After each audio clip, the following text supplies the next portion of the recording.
Bueno, entonces continuamos estudiando este precioso libro, ¿no? Ahí hemos avanzado, siempre ya llevamos unos buenos capítulos, 6 capítulos, y en todos ellos, pues obviamente el principal personaje es el Señor, ¿cierto? Sin duda. Pero obviamente Daniel eh, es el personaje humano relevante en esta historia. Y tenemos que reconocer, hermanos, que las enseñanzas, el ejemplo de un hombre como él, pues sin duda es de bendición para nosotros hoy día, ¿no? Pero lo fue para aquellos que le conocieron, sus amigos, sus compañeros de estudio, que eran cautivos también allí en Babilonia. Y la santidad tiene que producir algo en las personas alrededor, ¿cierto? ¿Qué? Bueno, ¿qué cosas vimos que producía la vida, el testimonio de Daniel? ¿Qué recuerdan?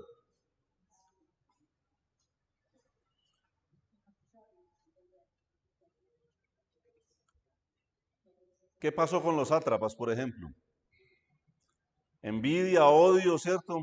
Quisieron destruirle, pero también en los compañeros, como decía ahora, eh, el ejemplo, ¿cierto? El poder mirar a una persona como Daniel, sin duda creo que coincidimos, nos hubiera gustado conocer personajes como ese, ¿cierto? Tan relevantes en la historia.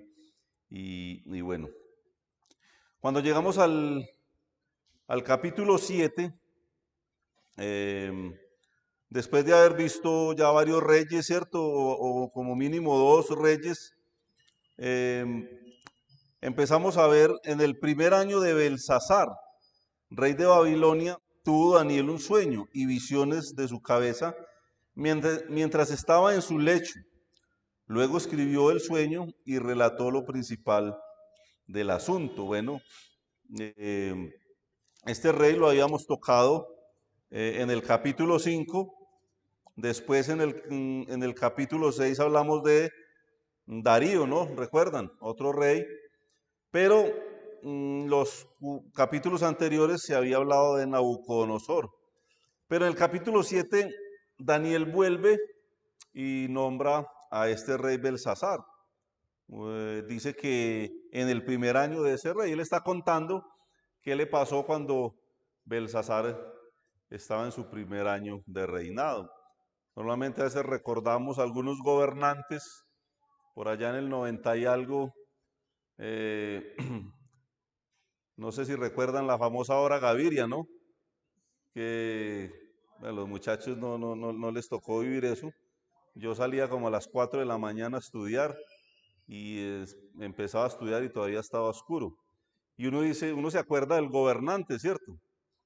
Por malo, por bueno, por lo que sea, pero uno se acuerda. Y Daniel está contando la historia, está diciendo, bueno, en el primer año de Belsasar, el que ya habíamos nombrado en el capítulo 5, pasó algo interesante, ¿no? Pero, ¿qué hay de diferente en esta historia?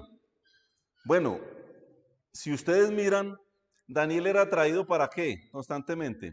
Para interpretar sueños. ¿Sueños de quién?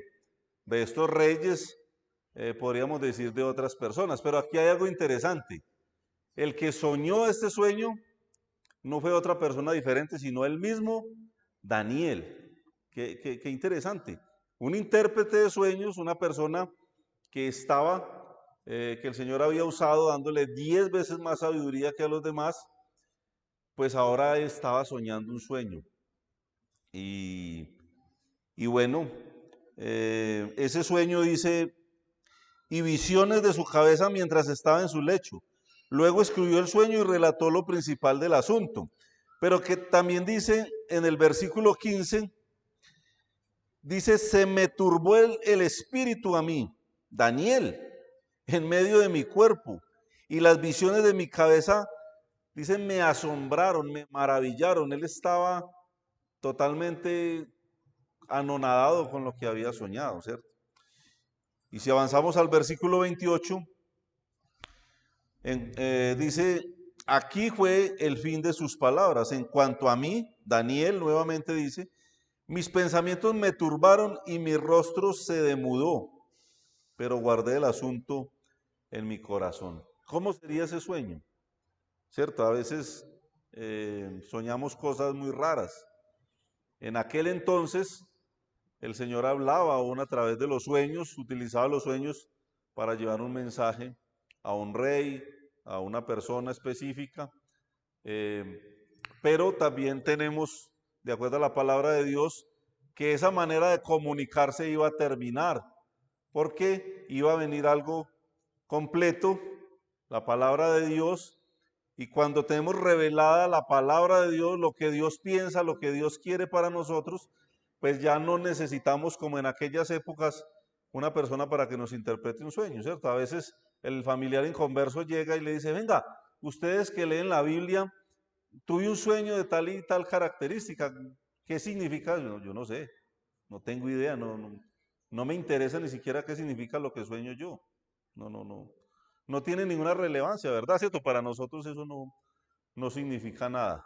Eh, Tal vez comió mucho, qué sé, pero en aquel entonces era una manera del Señor comunicarse, o una de las tantas maneras que él usó.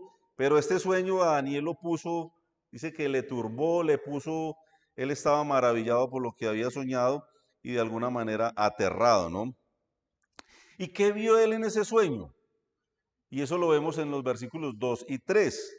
Dice que Daniel dijo, miraba yo en mi visión de noche, y aquí que los cuatro vientos del cielo combatían en el gran mar, y cuatro bestias grandes, diferentes la una de la otra, subían del mar. Y aquí ya empezamos a hablar de bestias, y cuando hablamos de bestias, ¿qué libro se nos viene a la mente? Sin duda, ¿cierto? Apocalipsis o libro de las revelaciones, eventos en la mayoría de casos futuros, ¿cierto? Pensando en la iglesia, pero empieza a hablar de cuatro bestias. Bueno, en un sueño anterior que interpretó, había hablado también de una imagen que tenía como cuatro etapas, cuatro diferentes materiales, que también hablaba de unas potencias, de unos reyes, de unos hombres, y que también tenía una enseñanza para esa época y también de manera profética a futuro. Y aquí él ve esas cuatro bestias, ¿cierto? Grandes. Y dice que subían del mar.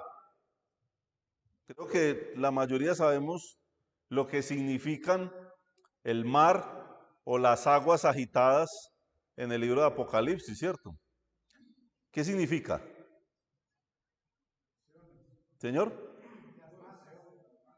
las masas, ¿cierto? Multitudes. Las multitudes, las masas, en la Biblia se representa como mares, ¿cierto? Como aguas agitadas. Eh, vamos a mirar en Apocalipsis 13:1. Dice, me paré sobre la arena del mar. ¿Y aquí quién está viendo esta visión? ¿Quién? Daniel. Otro hombre, ¿no? Juan. Juan el apóstol. Dice que me paré sobre la arena del mar y vi subir del mar una bestia que tenía 7 cabezas y 10 cuernos, y en sus cuernos 10 diademas, y sobre sus cabezas un hombre blasfemo. ¿Pero de dónde lo vio subir? ¿Cierto? Él estaba parado sobre la arena del mar y vio subir del mar. Capítulo 17 de Apocalipsis, versículo 15.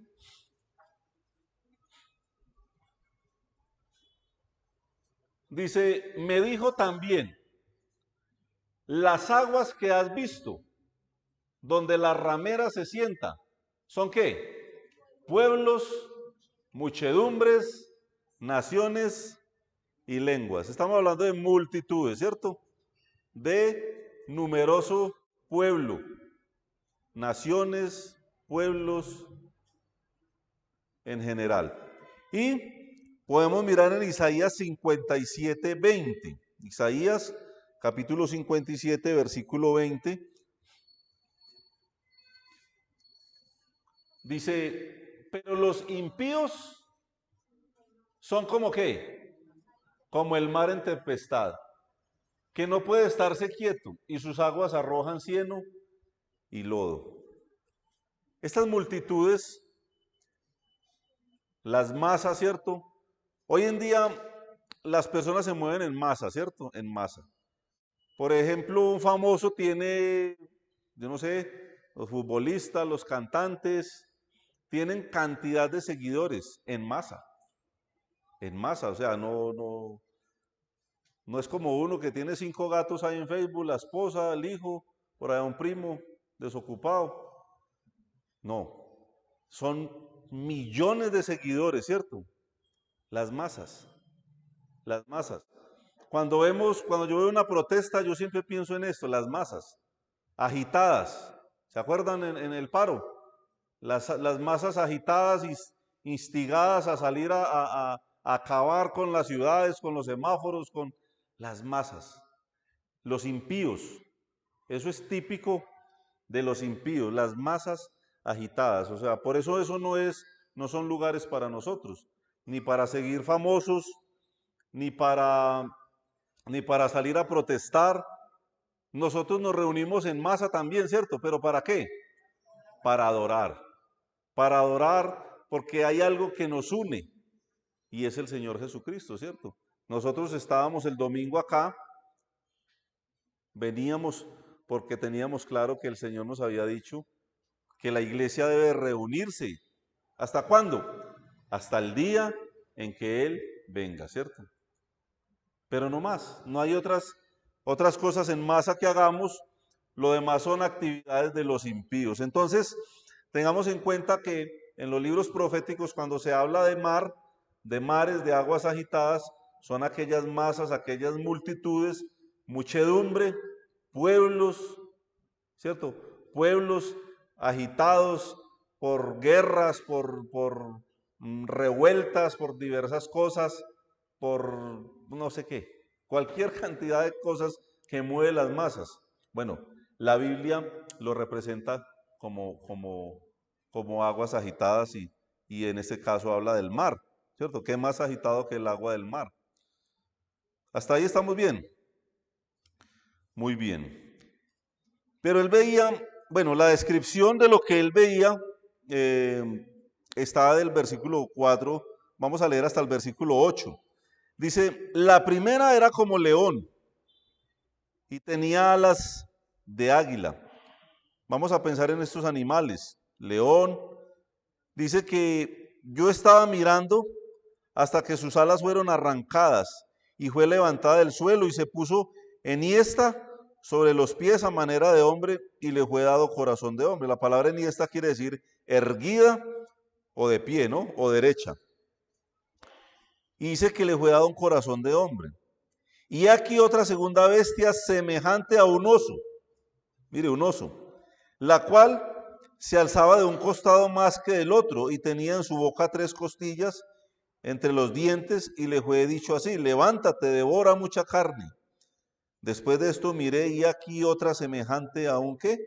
A un leopardo, con 4 alas de ave en sus espaldas. Tenía también esta bestia 4 cabezas y le fue dado dominio. Después de esto miraba yo en las visiones de la noche y aquí la cuarta bestia, espantosa y terrible y en gran manera fuerte, la cual tenía unos dientes grandes de hierro, devoraba y desmenuzaba, y las obras hollaba con sus pies, y era muy diferente de todas las bestias que vi antes de ella, y tenía 10 cuernos. Mientras yo contemplaba los cuernos, he aquí que otro cuerno pequeño salía entre ellos, y delante de él fueron arrancados 3 cuernos de los primeros, y aquí que este cuerno tenía ojos como de hombre, y una boca que hablaba grandes cosas. Bueno, Daniel primero empezó diciendo que el sueño, cierto, era un sueño aterrador, pero él empieza a describir lo que soñó. Y tal vez uno se imagina algo del sueño, pero no tenemos idea tal y cual como él lo soñó. Pero esto es lo que él está describiendo, ¿no? ¿Por qué es interesante, hermanos? Bueno, ya habíamos hablado de una imagen anterior que nombraba también cuatro reinados o cuatro potencias, ¿cierto? La primera era Babilonia, después los medos y los persas, después Grecia, ¿no? O los griegos, en cabeza de Alejandro Magno, y después iba a ser Roma, ¿no? En épocas ya de Cristo, ¿sí? Pero también hay a futuro unas explicaciones ahí, y de pronto aquí empieza a verse ya un poquito más detallado. Interesante que primero le reveló a estos hombres paganos, porque ellos mismos hacían parte de esos reinados, ¿cierto? Pero acá le reveló a Daniel de una manera más profética, más pensando a futuro, ¿no? Aunque estaba incluido, sin duda, la misma explicación que Daniel le había dado a este rey en capítulos anteriores. ¿Qué más?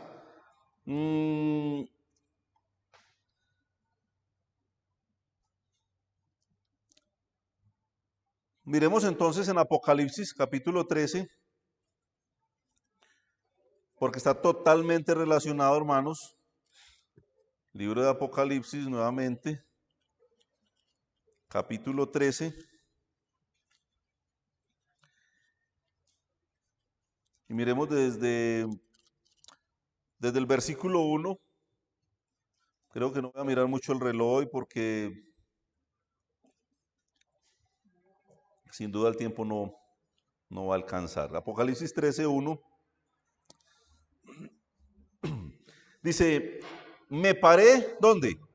Sobre la arena del mar y vi subir del mar una bestia que tenía 7 cabezas y 10 cuernos. Mire, ese 7 y ese 10 se repite en las dos visiones. ¿Cómo entender, hermanos, que siglos atrás Daniel había tenido un sueño, pero aquí, hace más de 2000 años, estaba Juan teniendo una visión y él está manifestando lo que él vio, lo que él vio. Sin duda yo puedo traer una cosa rara aquí, un aparato, y que ustedes ninguno conoce, algo que utilizamos me viene a la mente un penetrómetro de suelos que se utiliza para mirar los suelos y eso, y yo lo pongo aquí y ninguno de ustedes lo conoce. Y lo pongo a usted a describirlo y usted me describe qué es eso, lo pongo a usted, y todos me van a dar una descripción de eso. Y todo lo que me están diciendo es válido, lo que ustedes están viendo, pero lo pueden estar mirando de un punto de vista diferente, ¿cierto? Las cosas que ellos vieron no las conocían, no las entendían, pero gloria a Dios que quedaron registradas en estos preciosos libros, ¿no? Para enseñanza nuestra. Y dice el versículo 2, y la bestia que vi era semejante a un ¿qué? A un leopardo, y sus pies como de ¿qué? Como de oso, y su boca, ¿boca de qué? De león.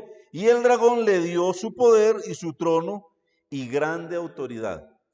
Lo que podemos pensar aquí es que las 4 bestias que vio Daniel parece ser que están resumidas en la visión de Juan. Ahí están. Y podemos pensar que los dos vieron lo mismo, pero Juan está resumiendo en un solo pasaje las 4 bestias. Y miran los animales y cómo los va relacionando en un solo versículo, ¿no? Versículo 3, vi una de sus cabezas como herida de muerte, pero su herida mortal fue sanada y se maravilló toda la tierra en pos de la bestia. Y adoraron al dragón que había dado autoridad a la bestia y adoraron a la bestia diciendo, ¿quién como la bestia y quién podrá luchar contra ella?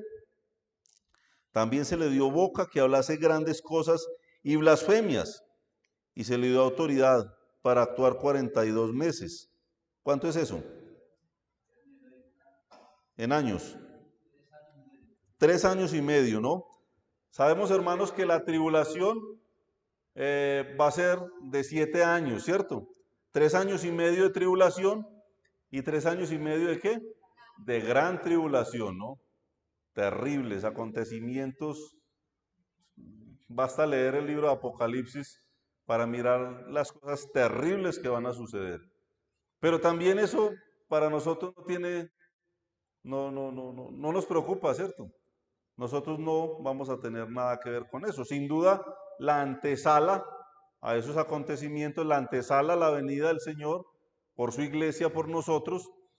Bueno, Mateo 24 dice que habrán guerras, rumores de guerra, ¿cierto? Todo eso, terremotos. Pero dicen, no se preocupen, eso es solamente principio de dolores. Principio de dolores, o sea, de pronto, algunas cosillas por ahí nos va a tocar experimentar. No sé hasta qué nivel, no lo sé. Lo que sí sé es que la eternidad para nosotros está garantizada porque Dios lo ha prometido, hermanos, y eso es un motivo también para glorificar al Señor. Esto que estamos leyendo no es preocupante para nosotros, es preocupante para nuestra familia, ¿cierto? Nuestros amigos, para las personas que han escuchado el Evangelio y que dicen, no, pues llevo 40 años escuchando lo mismo y no pasa nada, no veo que ese Jesús venga. Bueno, los tiempos de Dios son diferentes a los nuestros. Y nosotros, mientras tanto, tenemos una fe intacta en el que ha prometido una salvación, que ya disfrutamos de ella, porque el Señor es fiel, ¿cierto, hermanos? Entonces, ¿qué más? Versículo 6, y abrió su boca en blasfemias contra Dios, para blasfemar, oído, de su nombre, de su tabernáculo y de los que moran en el cielo. O sea, todo lo que tenga que ver con Dios, tabernáculo representaba la morada de Dios, pero los seres celestiales, pues es también la morada de Dios, ¿cierto? Porque no habita en templos hechos de manos, en manos, ¿cierto? Y todo lo que tiene que ver con Dios, pues era objeto de la blasfemia, del insulto de este personaje que estamos viendo acá. Versículo 7, y se le permitió hacer guerra contra los santos y vencerlos. También se le dio autoridad sobre toda tribu, pueblo, lengua y nación. Recuerda que vimos esas palabras en el pasaje de Isaías. Y la adoraron todos los moradores de la tierra, cuyos nombres no estaban inscritos en el libro de la vida. ¿Quiénes la adoraron? Los moradores de la tierra. En el libro de Apocalipsis vamos a encontrar esa palabra, multitudes, moradores de la tierra, y esto habla de impíos.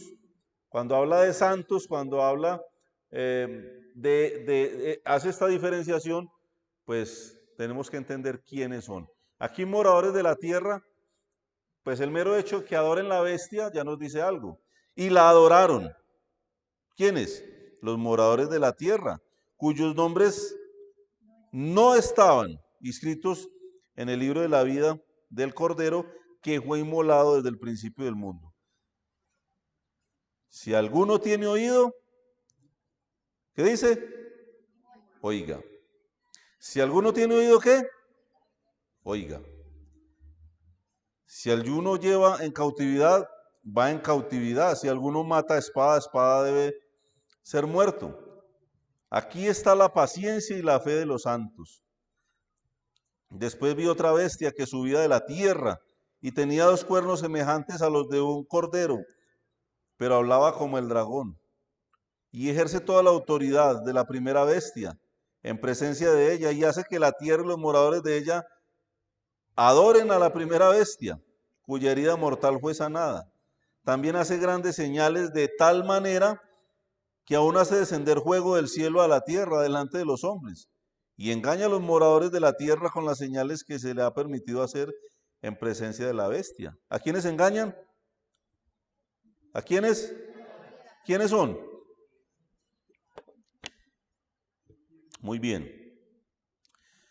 Versículo 15, y se le permitió infundir aliento a la imagen de la bestia, para que la imagen hablase y hiciese matar a todo lo que no la adorase. Muy bien. Entonces, Ahí está la descripción de Daniel, 4 bestias, pero encontramos la descripción de Juan, resumidas estas 4 bestias en una, ¿no? Pero interesante que en Daniel 7:4, volvamos a Daniel, dice que la primera era como un león y tenía alas de águila. Yo estaba mirando hasta que sus alas fueron arrancadas y fue levantada del suelo y se puso enhiesta sobre sus pies a manera de hombre. Y dice que le fue dado corazón de hombre. Bueno, cuando pensamos, hermano, en estas bestias, definitivamente la Biblia nos lleva a pensar en el anticristo, ¿no? En el anticristo. Algunos eruditos cristianos han definido el anticristo no como una persona, sino, bueno, puede ser una persona, pero también puede ser una entidad. Todo lo que tradicionalmente ha ido en contra de Dios y de sus santos. Y si hacemos memoria, a lo largo de la historia de la Biblia, siempre ha habido entidades y personas dispuestas a acabar, por ejemplo, con el cristianismo, con el pueblo de Dios. No sé si recuerdan algunos, podemos hacer el ejercicio. ¿A cuál de esos recuerdan? Hitler, ¿sí? ¿Quién más? Más específico bíblicamente, aunque también hay, señor, Nerón, un asesino, un perseguidor del cristianismo. Faraón, ¿no? Faraón fue uno que estaba dispuesto a acabar con la nación de Israel. Amalek, ¿no? Recién nos enseñaron aquí de Amalek. Amalek se puso enfrente en contra del pueblo de Dios, por lo cual Dios ordenó después destruir esa nación. ¿Qué tal Amán? ¿En época de quién? De la reina Esther. Planeó, maquinó un plan, ¿para qué? Para exterminar por completo al pueblo judío. Tremendo, ¿cierto? Perverso, un ser perverso, siniestro. El pueblo de Dios, el pueblo escogido de Dios, él quería exterminarlo por completo. Y estuvo aparentemente a punto de lograrlo, ¿no? Hasta que vino la intervención directa por parte de Dios y no sucedió esto. Herodes, cuando nació Jesús, bueno, llegó la noticia a este rey que iban a nacer ¿quién? El Mesías, prometido desde la antigüedad, un niño en Belén de Judea, que nacería, que sería el Salvador. ¿Qué pasó? ¿Qué mandó a hacer este hombre? Asesinar todos los bebés, ¿cierto? Todo lo que se pareciera a un bebé tenía que morir.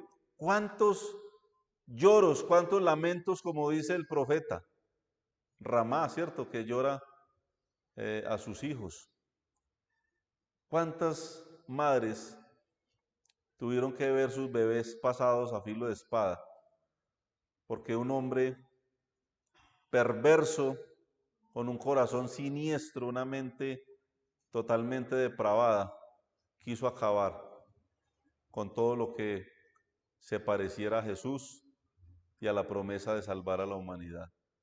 Pero hermanos, gloria a Dios,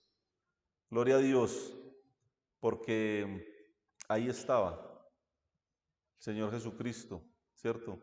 Su madre, María, su padre José, con una señal del cielo para salir a otro lugar a tiempo, ¿cierto?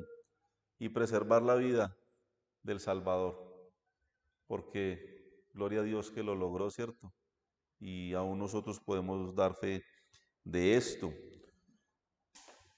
Bueno, podemos pensar en gobiernos en la actualidad, India, China, Senegal, Muchos países del Medio Oriente, muchos gobiernos que se están perfilando, estos gobiernos de izquierda, se están perfilando ya en contra del cristianismo, en contra de todo lo que tiene que ver con la Biblia, con la palabra de Dios. Recuerdan que el hermano Fernando nos enseñó recién algo de eso. Y aquí vamos a ver que la idea es cambiar las leyes, cambiar todo lo que va aún en hilo con lo normal, con lo que es lógico, para volverlo en contra de lo que es natural. Y así llamarle a lo bueno malo y a lo malo bueno, como en la actualidad vemos, ¿cierto? Que los que hacemos las cosas medianamente bien estamos locos. ¿Somos qué? Retrógradas. Pero lo normal es lo que vemos hoy en día, ¿cierto? Y esa es la tendencia. Y ahí está. Y el anticristo, pues, entidades o personas, aquí dice que se le dio corazón de hombre, ¿cierto? Hermanos, yo no quiero profundizar mucho en ese tema porque normalmente no me gusta enseñar lo que yo no entiendo. No me gusta, hermanos, acudir a un libro, a un comentario y enseñar lo que otro hombre escribió. Prefiero callar. No les puedo venir aquí, si me paro aquí a decir que el anticristo es fulano de tal, sin duda eso genera como, ¿cierto? Como ahí cierta duda. Pero puede ser que ese líder mundial, como parece ser, ya esté actuando. Incluso puede ser una persona conocida en la actualidad. Y que en cualquier momento el Señor viene y Él empieza a orar como hemos leído, ¿cierto? En esta noche. O como estamos leyendo. ¿Qué más? Entonces,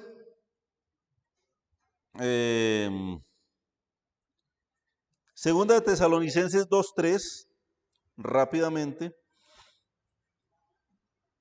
dice, nadie os engañe en ninguna manera, porque no vendrá sin que antes venga la apostasía y se manifieste el qué? El hombre de pecado, el hijo de perdición.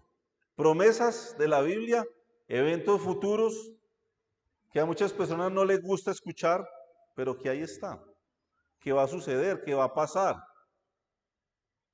¿A qué grupo pertenecemos? ¿A los santos o a los moradores de la tierra?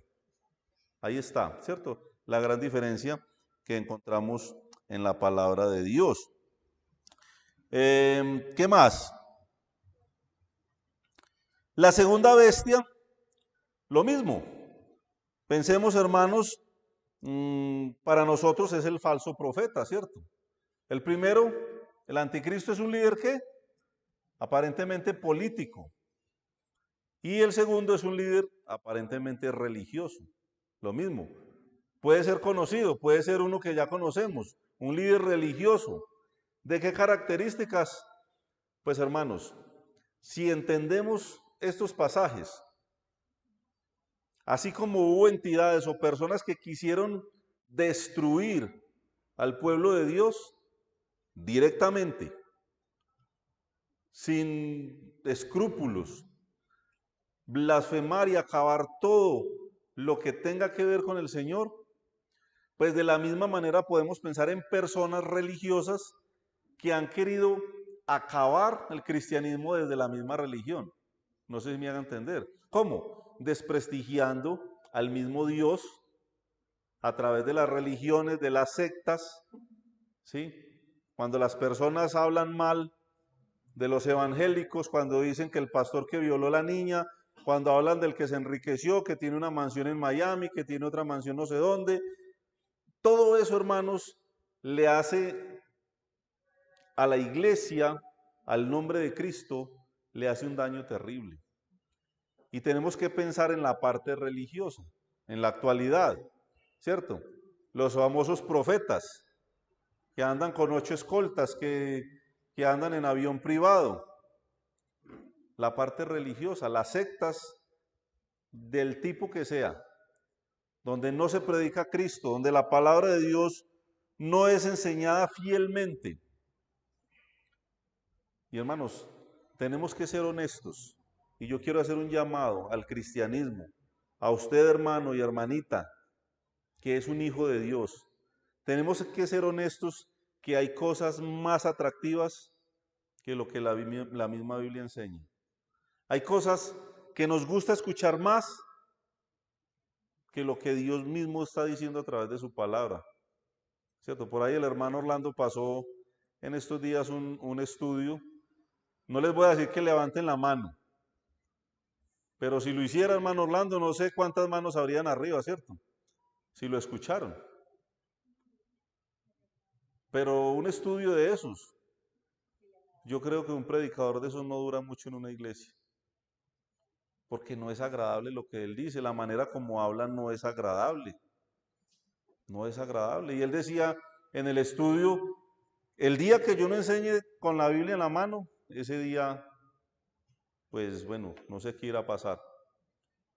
La palabra de Dios no es cómoda, no es atractiva, no es atractiva. Si fuera atractiva, no cabían las personas acá, porque el mensaje del Evangelio no es atractivo. Las personas no se congregan fácilmente. ¿Por qué? Porque no les llama la atención.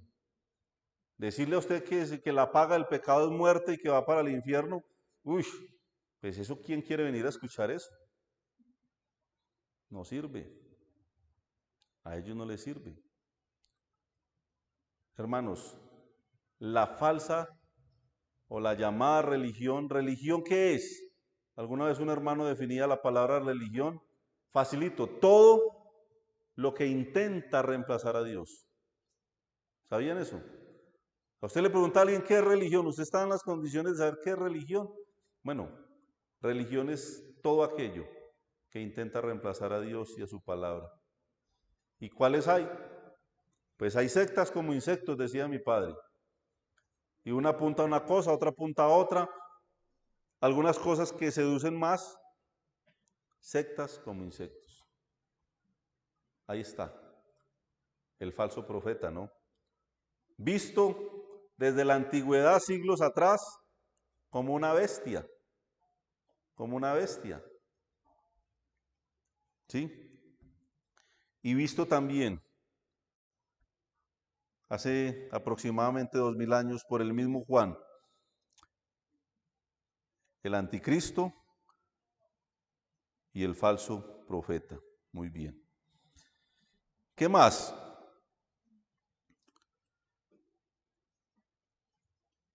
Ahí tenía algunos ejemplos.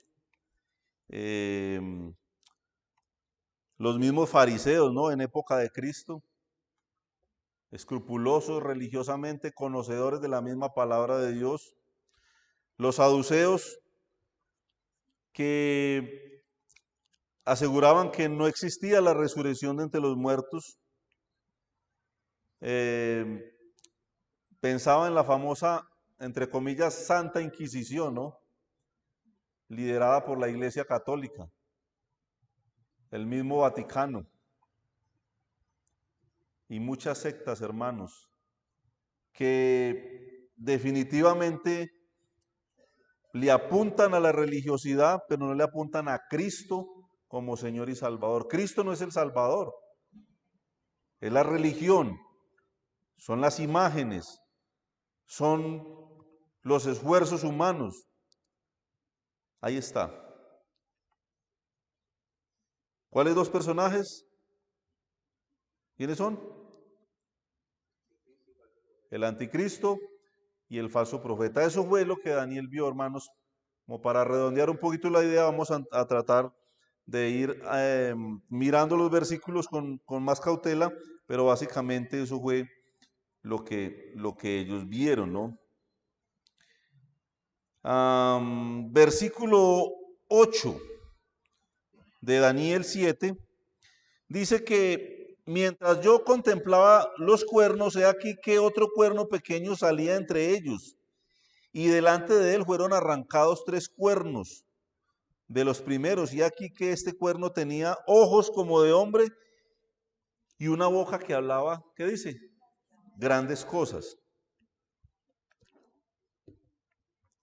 Miremos el 25 también. Y hablará palabras, ¿cómo dice? Contra. Contra. ¿Qué nos quiere decir eso? ¿Que está de acuerdo con el Altísimo o que no? Que no. Que no. Contra el Altísimo. Recuerden que en un pasaje que leímos anteriormente, tal vez el mismo, dice contra Dios, contra su templo y contra lo que está en el cielo, ¿cierto? Hermanos, es muy delicado ir en contra de lo que Dios ha establecido. Sea una iglesia, sea su palabra, el hecho de ir en contra de lo que Dios ha puesto, de lo que ha establecido, es algo muy delicado. Y podemos pensar que es típico del anticristo, del falso profeta, y está totalmente manipulado, está totalmente orquestado por uno que se llama como Satanás, ¿cierto? Satanás. Y el versículo 25 dice, y hablará palabras contra el Altísimo, y a los santos del Altísimo quebrantará, y pensará en cambiar los tiempos, ¿y qué más? Y la ley, y serán entregados en su mano hasta tiempo y medio tiempo. Cambiar la ley, interesante. Cambiar la ley. Algo de eso ya está pasando. Tranquilos que algo de eso ya está sucediendo. ¿Y para nosotros son buenas o malas noticias? ¿Buenas o malas? Son buenas. En un estudio anterior decía que entre más podrido se ponga el mundo, entre más imposible se ponga, pues eso me dice que el Señor está más cerca de venir por su iglesia. Para nosotros son buenas noticias. No os turbéis, recuerden, no os turbéis, Mateo 24, porque es necesario que todo eso acontezca, ¿cierto? Pero todavía no es el fin. O sea, nosotros no debemos de estar preocupados por eso. ¿Qué más? Dice que hablará grandes cosas y lo vimos en Daniel 7:8 y 7:25. Y volvamos a Apocalipsis 13.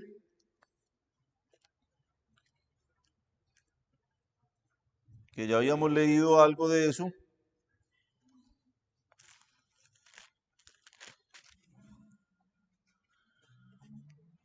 Versículo 5. Dice, también se le dio ¿qué? Boca, que hablaba grandes cosas. ¿Y qué más? Y blasfemias, y se le dio autoridad para actuar, ¿qué dijimos? 42 meses.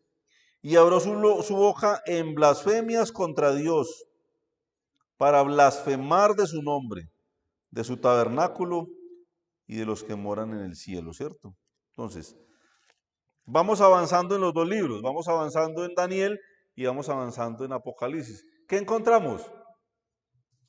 Lo mismo, la misma información. Señor está respaldando con una palabra la otra. Está afirmando que lo que siglos atrás Daniel vio o el Señor le quiso revelar, también Juan lo vio. Y que después lo volvió a revelar. ¿Dónde? A nosotros, a través de la palabra de Dios. Y ahí está. Nos está diciendo, nos está dando una señal. Nos está diciendo, nos está poniendo una alerta de cosas que van a suceder.